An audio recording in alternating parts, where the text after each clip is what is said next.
Hello students, स्वागत है आप सबका और एक नए वीडियो में। और हम पढ़ रहे थे स्टेट्स ऑफ मैटर, जहां पे हम ऑलरेडी कंप्लीट कर चुके थे the solid state and the liquid state. अभी बढ़ते हैं नेक्स्ट टॉपिक की तरफ, जो है हमारा द गैसियस स्टेट। तो इस टॉपिक को स्टार्ट करने से पहले हमें एक क्वेश्चन से स्टार्ट किया गया है। अगर हम कभी भी एक बलून वाले के पास गए हैं तो वो क्या करता है बच्चों, एक सिंगल सिलेंडर से वो क्या करते हैं, एक लार्ज नंबर ऑफ बलून को जो है वो भर लेता है। तो यहां पे बात आता है, अगर हम उससे पूछें कि एक सिलेंडर से आप कितना बलून भर सकते हो, तो उसका जो कुछ भी आंसर हमें मिलेगा उससे तो एक बात कंफर्म हो जाएगा बच्चों कि क्या होता है, वो जो एक छोटा सा सिलेंडर वो पकड़ के उसके अंदर उसके अंदर हवा भरता है, या फिर बलून के अंदर जो हवा भरता है उसमें बहुत सारे गैसेस जो है वो प्रेजेंट रहते हैं। और वो ऐसा कैसे होता है, ये कैसे पॉसिबल होता है, इसको समझाने के लिए हमें एक एक्टिविटी दिया गया है। देखते हैं एक एक्टिविटी। यहां पे हमें दिया गया कि हम सबसे पहले 3 सिरिंज लेंगे, जिसको हम इंजेक्शन भी बोल के कहते हैं, और उनके ऊपर वाले नोजल्स को जो रहता है हम रबर कॉर्क से बंद कर देंगे। जैसे कि यहाँ पे ये वाले पार्ट को हम लोग क्या करेंगे बच्चों, रबर कॉर्क से जो है इसको बंद कर देंगे, ताकि किसी भी तरह का हवा जो है यहाँ से पास ना कर पाए। देन एक सिलेंडर को हम ऐसे ही छोड़ देंगे, उसको खुला छोड़ देंगे, मतलब इसके अंदर एयर है। नेक्स्ट सिरिंज को या फिर नेक्स्ट सिरिंज के अंदर हम लोग वाटर को भर देंगे, और थर्ड सिरिंज में जो है हम लोग चॉक डाल देंगे। या फिर डायरेक्टली हम लोग क्या बोल सकते हैं, एक सिरिंज के अंदर हमें सॉलिड चीज को रखना है, एक को हमें लिक्विड को रखना है, और एक के अंदर हमें जो है वो गैस को रखना है। देन इसके बाद उसके पीछे से ये जो पिस्टन रहता है इसको दबाएंगे, हो गया, और इसको पुश करने की कोशिश करें। तो यहाँ पे हमें एक क्वेश्चन पूछा गया है, व्हाट डू यू ऑब्जर्व, हो गया, in which case was the piston easily pushed in. तो हम लोग देखेंगे कि जिसके अंदर चौक रखा गया था, या फिर जिस सिरिंज के अंदर चौक रखा गया था, हम लोग इसको जो है वो पुश कर नहीं पाए। वरेज जिसके अंदर वाटर रखा गया था वो समहाउ हम इसको पुश कर लिए थे, बट जिसके अंदर एयर था वो हाईली कंप्रेस, या फिर हम बोल सकते इसको जो है हम इजीली कंप्रेस कर पाए। तो इससे क्या आ जाता है, यहां पे एक चीज तो कंफर्म होता है कि क्या बच्चों, that we have observe that the gases are highly compressible. यहां से एक चीज कंफर्म क्या है बच्चों, कि जो गैसेस होते हैं ये हाईली कंप्रेसिबल होते हैं। सबसे पहला बात यही है, समझ में है। और इसी रीजन की वजह से, गैस के कंप्रेसिबिलिटी की वजह से आज हम लोग 2 ऐसे चीजों का इस्तेमाल करें, 2 नहीं बहुत सारे चीजों का हम लोग इस्तेमाल कर रहे हैं। जैसे कि हो गया आपका क्या, लिक्विफाइड पेट्रोलियम गैस, क्योंकि एक लार्ज अमाउंट ऑफ गैसेस को हम एक सिलेंडर के अंदर भर देते हैं। ठीक वही सेम तरह से सीएनजी भी जो हम यूज करते हैं बच्चों, ये भी किसके वजह से पॉसिबल है, क्योंकि ये एक प्रॉपर्टीज की वजह से, और वो है कंप्रेसिबिलिटी। इवन इफ जो ऑक्सीजन का सिलेंडर लगता है हॉस्पिटल में, ये सब भी गैस की कंप्रेसिबिलिटी के वजह से ही पॉसिबल है।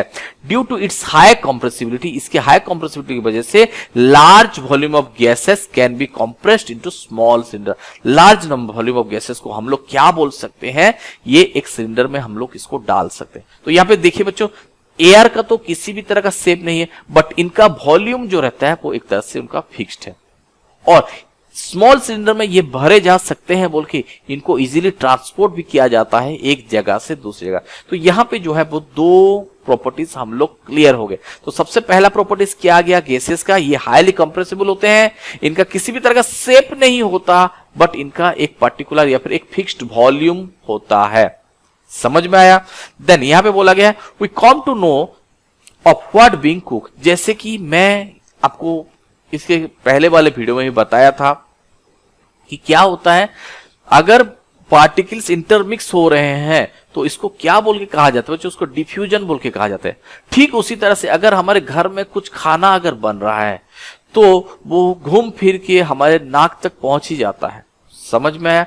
इसका मतलब क्या होता है, जो पार्टिकल्स थे, the particles of the air spread from the kitchen and reaches of at farther away. तो जो पार्टिकल्स थे ये एयर के साथ बहुत जल्दी ही मिक्सअप हो गए, और ये हमारे पास बहुत जल्दी से जल्दी पहुंच भी गए। The smell of hot cook food reaches us in second. कुछ ही सेकेंड्स में ये हमारे पास पहुंच गए। और ये किसके वजह से होता है बच्चों, क्योंकि ये जो गैसेस के जो पार्टिकल्स होते हैं ये बहुत तेजी से मूवमेंट करते हैं, या फिर बोल सकते हैं हाई स्पीड में मूवमेंट करते हैं, और and large space between them. जैसे कि ये हाई स्पीड में मूवमेंट करते हैं तो इनके बीच में स्पेसेस भी जो है वो ज्यादा रहता है, और इसी प्रॉपर्टी की वजह से ये लोग हाई डिफ्यूजन शो करते हैं। और वही सेम चीज हमें दिया गया, due to high speed of particles and large spaces between them, gases show the properties of diffusing very fast into other gases। और इसी के वजह से जितने भी गैसेस होते हैं ये एक दूसरे के साथ बहुत तेजी से मिक्सअप हो जाते हैं। यहां पे हमें एक नया प्रॉपर्टीज भी देखने के लिए मिलता है और वो क्या होता है देखते हैं कि गैसियस स्टेट्स में क्या होता है जो the particles move randomly at high speed. एक बात तो ये कंफर्म है कि जितने भी पार्टिकल्स होते हैं ये रैंडमली बहुत स्पीडली मूवमेंट करते हैं and due to this random movement, और इसी रैंडम मूवमेंट के वजह से ये जो पार्टिकल्स होते हैं ये हिट करते रहते हैं कहां पे, एक दूसरे के साथ and wall of the container के साथ भी ये हीट करते रहता है। और इसकी वजह से वो क्या करते हैं, आपका एक प्रेशर एक्सर्टेड करते हैं, pressure exerted by the gas because of its force exerted by the gas particle. और वो किसके वजह से होता है, जो फोर्स एक्सर्टेड होते हैं गैस पार्टिकल की वजह से, उसके चलते एक प्रेशर वो एक्सर्ट करते रहते हैं। समझ में आया बच्चों? तो ये था बच्चों हमारे स्टेट्स ऑफ मैटर, जहां पे हम लोग डिस्कस किए सॉलिड, लिक्विड और गैसेस के बारे में। नेक्स्ट वीडियो में हम इसका एक कंपैरिजन करने वाले हैं, उसके बाद हम इस चैप्टर को आगे बढ़ाएंगे। तो आशा करता हूं कि आपको ये वीडियो पसंद आया होगा। अगर वीडियो पसंद आया तो वीडियो को लाइक कीजिए। इस तरह के वीडियो आगे देखने के लिए इस चैनल को सब्सक्राइब कीजिए। मिलते हैं नेक्स्ट वीडियो पे, तब तक के लिए बाय बाय।